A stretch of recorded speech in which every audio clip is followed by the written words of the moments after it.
कक्षा 9वीं गणित और हमारे पास 8वां चैप्टर था और वो है चतुर्भुज। तो उदाहरण 4 का एक प्रश्न है, दो समांतर रेखाओं L और M को एक तिर्यक रेखा P प्रतिच्छेद करती है। देखिए आकृति, ये जो दिया है क्वेश्चन में दिया रहेगा आकृति, दर्शाइए कि अंतः कोणों के समद्विभाजकों से बना चतुर्भुज एक आयत है। ठीक है, तो यहाँ पहले ये समझ लेते हैं कि हमारे पास एक ये रेखा है, ठीक है, इसका नाम क्या है, L है, और एक ये दूसरी रेखा है, इसका नाम क्या हो गया, M हो गया। और इसमें जो रेखा है, ये P रेखा है, ये इसकी क्या कहला गई, तिर्यक रेखा कहला गई। ठीक है, अब ये बोलता है कि इनका कोण समद्विभाजक है। क्या है इनका, कोण समद्विभाजक। ठीक है, जैसे इसका कोण ये वाला है ना, ये वाला, ठीक है, तो जब हम यहाँ पर ये कोण निकालेंगे तो इसका हम समद्विभाजक कर दिए, माने ये बीच से हम एक रेखा खींचे ना, इसका कोण समद्विभाजक हो गया। ठीक है, ये कोण और ये कोण क्या होंगे, बराबर। इसी तरह से ये सी कोण है, इसका भी समद्विभाजक खींचेंगे, ये कोण और ये कोण बराबर होंगे।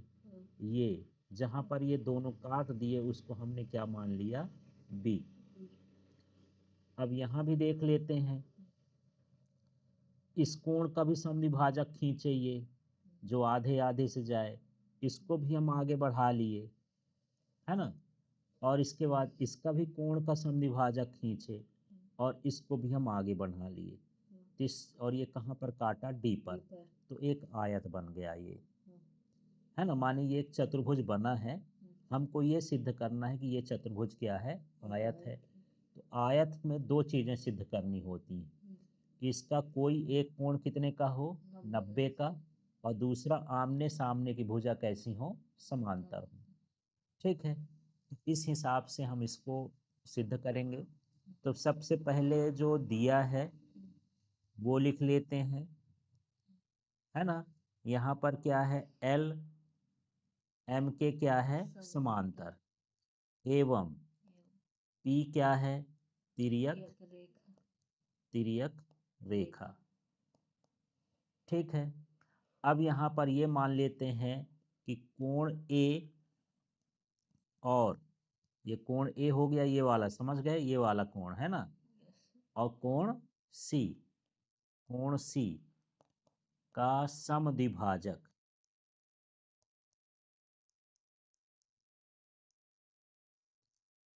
B पर क्या कर रहे हैं, हाँ, प्रतिच्छेद कर रहे हैं।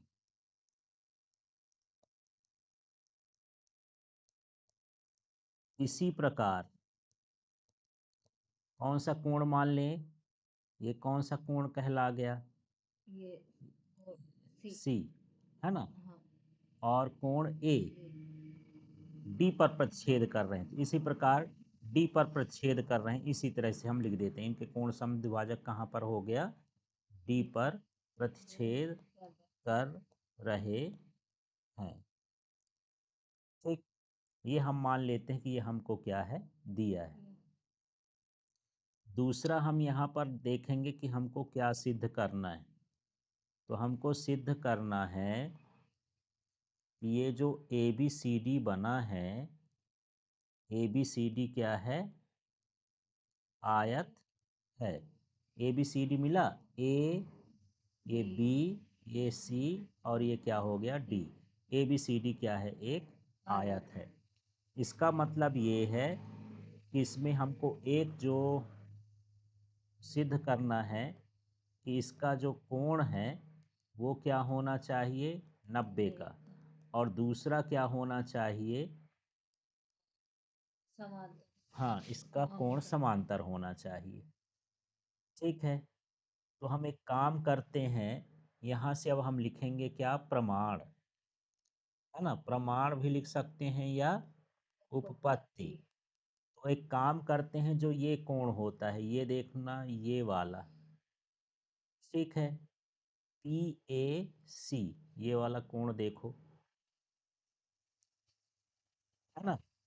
तो यहाँ पर कोण PAC बराबर है किस कोण के, ये वाले कोण के। क्या है इस कोण का नाम,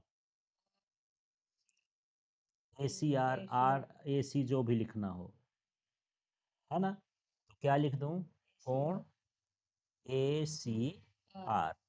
क्यों बराबर हैं, क्योंकि जो L है वो M के क्या है, समांतर है। माने ये क्या कहलाया, एकांतर कोण। एकांतर कोण के कारण ये दोनों कोण बराबर है। लेकिन अभी हम देखें कि ये जो ये है ये इसका समद्विभाजक है, तो इसका आधा कर देते हैं, दोनों तरफ हम कर दें आधा कोण PAC बराबर आधा कोण ACR। ठीक है, जब आधा करेंगे तो इधर का कोण क्या होगा, इसका आधा, ये भी आधा है ये भी आधा, आधे का कोण का नाम क्या हो जाएगा, BAC। तो यहाँ पर लिख देता हूँ कोण BAC। ठीक है, इधर भी आधा कर दिए हैं ये वाला, तो इस कोण का नाम क्या हो जाएगा, हाँ, तो कोण क्या हो गया, ACD। ठीक है, ये दोनों कोण बराबर हो गए। यहाँ लिख सकते हैं कि ये जो AB है ना, वैसे ऊपर लिखा है AB लंब समद्विभा वो कोण समद्विभाजक है, और यहाँ पर ये क्या है, CD भी कोण समद्विभाजक। ठीक है, ऊपर तो लिखा है, तो हम सिर्फ यहाँ पर लिख देते हैं क्या, दे दिया है। ठीक, अब यहाँ से हम ये तो निकाल लिए। अब दूसरा हिस्सा हमको, ये जो कोण बराबर हो गए ना, ये कोण और ये कोण दोनों क्या हो गए, बराबर। इसका मतलब ये भुजा और ये भुजा क्या हो गई, बराबर की समांतर, है ना। इसका मतलब ये है कि ये जो AB है और ये जो CD है, ये क्या है, समांतर हो गए। ठीक है, ठीक, ये दे भी है और यहाँ पर लिख सकते हो कि ये क्या है, एकांतर कोण, इसलिए है। इसी प्रकार जैसे अभी किए हैं, इसी प्रकार जो BC है ये वाला AD के समांतर होगा। तो यहाँ पर क्या लिख दिए, BC समांतर AD। ये क्या बता दिए, इसका मतलब ये है कि ABCD आयत नहीं है, समांतर चतुर्भुज है। अभी तो ये सिद्ध कर लिए कि ये समांतर चतुर्भुज है, समांतर चतुर्भुज है।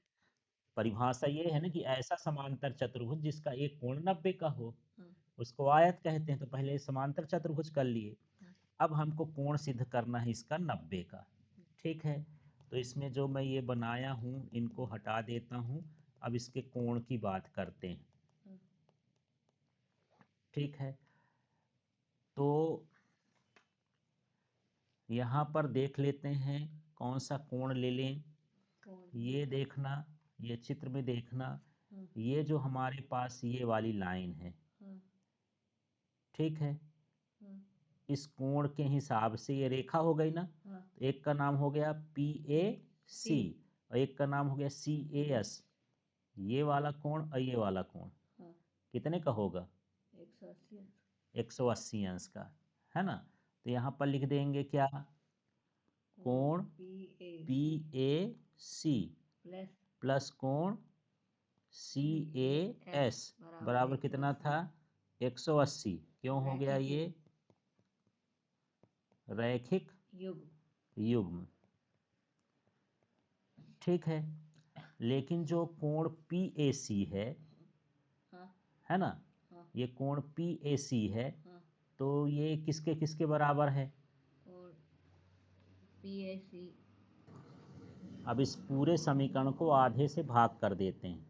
माने यहाँ पर हम क्या लिख दें, आधा कोण PAC प्लस आधा कोण CAS बराबर आधा 180 डिग्री, ऐसा।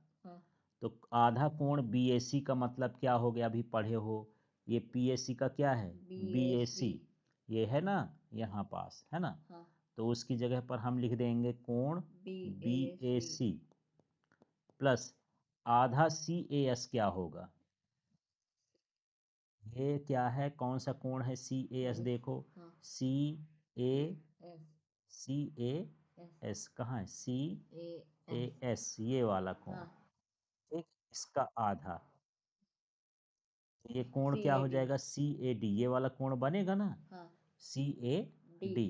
तो यहाँ पर कोण हो गया सी ए डी बराबर कितना हो गया 100, ये सॉरी 80 का आधा कर देंगे तो क्या हो जाएगा यहाँ पर कितना हो जाएगा 180 का आधा कितना हो गया यहाँ पर 90, है ना, तो यहाँ पर हो गया 90।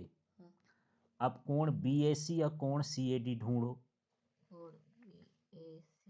हाँ ये तो कोण बी ए कहाँ है, कोण बी ए सी, ये हो गया कोण बी ए सी, और कोण सी ए डी, तो ये दोनों कोण मिला के क्या हो जाएगा कोण बी ए डी, हो जाएगा कोण बी ए डी, है ना, दोनों कोण मिलाएंगे तो क्या बनेगा कोण बी ए डी, तो यहाँ पर हो जाएगा कोण बी ए डी बराबर कितने का हो गया 90 डिग्री, तो एक कोण 90 का हो गया, मतलब यह एक आयत है।